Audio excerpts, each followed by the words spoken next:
understand what it means about the famous dream about the ears of corn, the lean cows, the fat cows, and so on. You can read this. I don't need to read it for you. And then the cupbearer remembers, line 12. There was a young Hebrew with us, and he interpreted the dreams that we had totally correctly. So Pharaoh calls him, and Joseph is quite unshy. And he says to him, line 26, God has revealed to Pharaoh what he's going to do. Now this sounds not Yahwist. This sounds, in fact, Elohist. I don't know how they divide these up anymore sometimes. Friedman said that both chapter 40 and 41 were the Yeah, you know, not surprised. Those are good stories, so I would think it's a Yahwist, but it's very wordy, though, so it's not too Yahwist. Well, we'll go according to Friedman. I defer to him because, I only follow it up to a point where it's helpful, but so, I'm not such a specialist that I can tell you each story. God is mentioned here in the story, so it looks pretty Elohist as it goes on, but it's probably a superposition of both, because you see, we see that in that earlier Joseph and Joe, it's a superposition of both. So I have a feeling that that's just, where there's a diversion, they give the other version and splice it in. Where there's no diversion, they just leave it altogether. That's the impression I'm getting by this point. And this is much longer than the Abraham, Isaac stories, isn't it? The one Joseph story is about longer than anything you read about in Isaac or Abraham.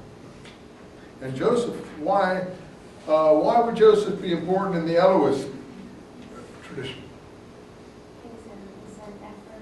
Yeah, he's a northern tribal descendant. Israel is the name of the north. Israel is Jacob.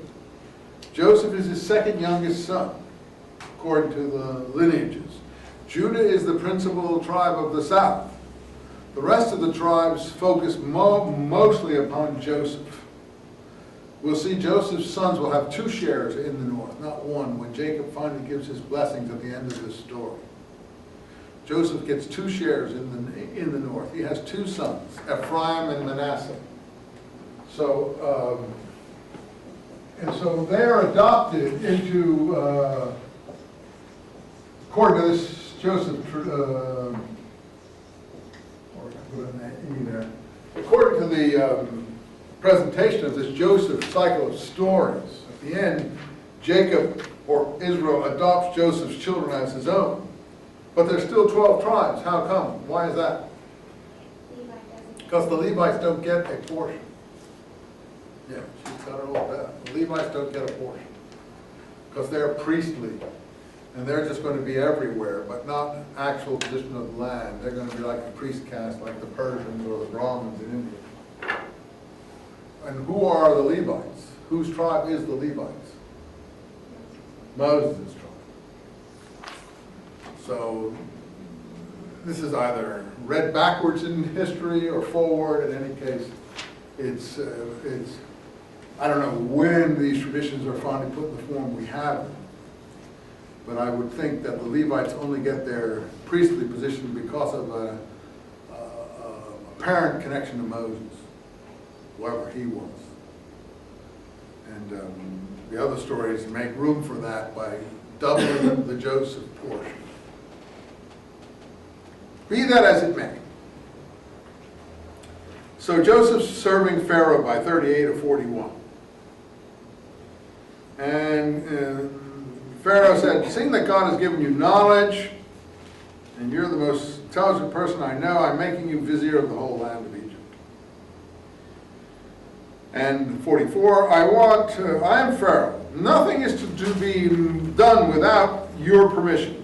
So Joseph is the vizier, he's the all-powerful vizier. I think people think this can only happen under the Hyksos.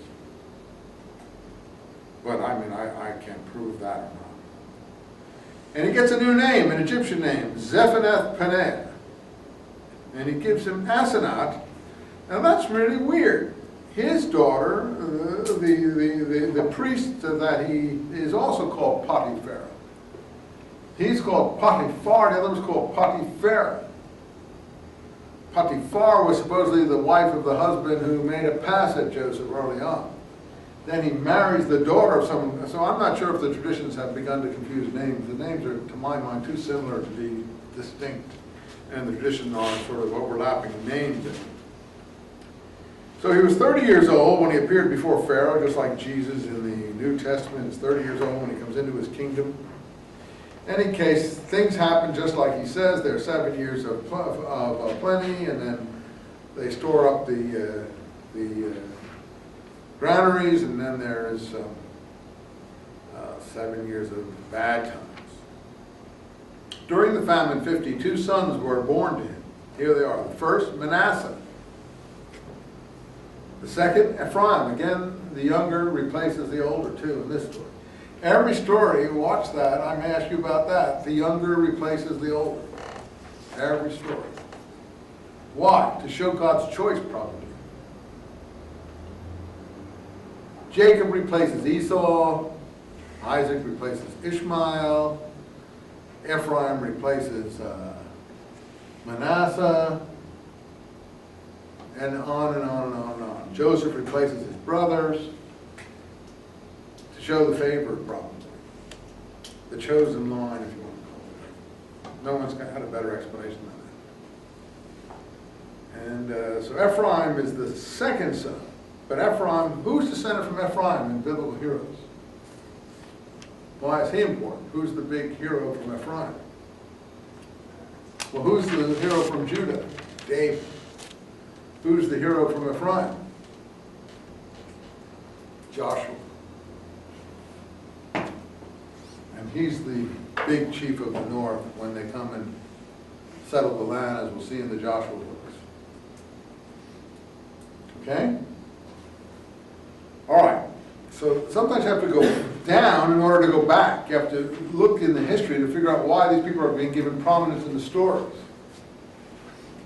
Why has Ephraim been given prominence? Because they're not only going to become the most powerful tribe of the north, but Joshua is going to be the principal descendant that's known. Lots of others, I'm sure, but Joshua is the most well known. So we swing back to Jacob here in 42. Things are pretty bad. Famine is everywhere. And they're going to go down to Egypt. But he didn't send Benjamin down because, and this is getting very tender, he doesn't want anything to happen to Benjamin like happened to Joseph. So Israel, this is an Israel story, so it's probably Eloist. So this is a very good story. And they go down, and Joseph sees his brothers, line 8, and they recognize each other. They don't recognize him, he knows.